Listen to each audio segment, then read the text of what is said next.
Herkese merhabalar. Bugün sizlerle sayıları öğretmek istiyorum sizlere. Kazak Türkçesinde yani Kazakça'da sayılar Türkçe'ye çok benziyor. Hemen hemen aynı da diyebiliriz. Şimdi bakın üstte yazıyor. Sandar yani sayılar demek. Sayı dediğimiz bu san. Hangi sorulara cevap veriyor? Kanşa, neşe. Yani ikisi aynı. Hem kanşa diye sorabilirsiniz hem neşe diye sorabilirsiniz. Türkçe'de yani kaç. Hem de ne kadar sorusu. Mesela elma ne kadar dediğimiz zaman da yani fiyatı mesela öğrenmek istediğimiz zaman da kanşa ve neşe ikisini de kullanabilir. Mesela alma kanşa turadı. Yani fiyatı ne kadar.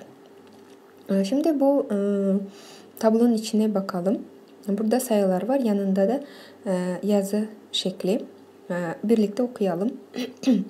0, 1, 2, 3, 4, 5, 6, 7, 8, 9, 10.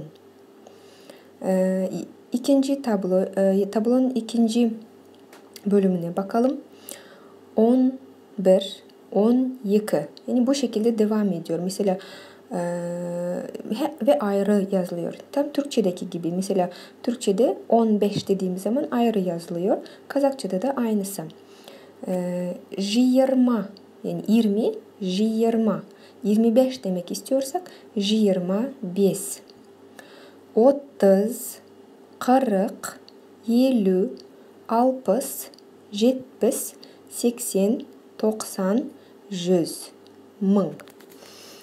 100 yani Türkçedeki 100 aynısı 1000. 1000 de 1000. 1000 şeklinde.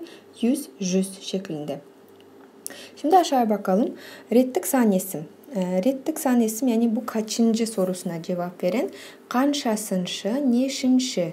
Yani bu iki soruyu da sorabiliriz. Yani kaçıncı dediğimiz zaman kanşasınşı ya da neşinşı diye sorabilirsiniz.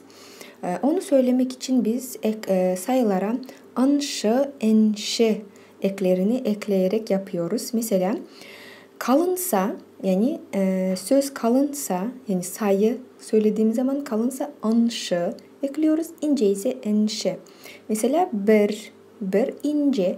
O yüzden enşi ekliyoruz. Bir enşi.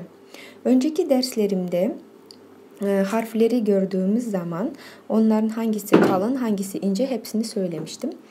Bir enşi, üçüncü, dokuzuncu, yüzüncü, minyoncu. Şimdi burada birkaç örnek var. Ona bakalım. Sabah kanşasınşı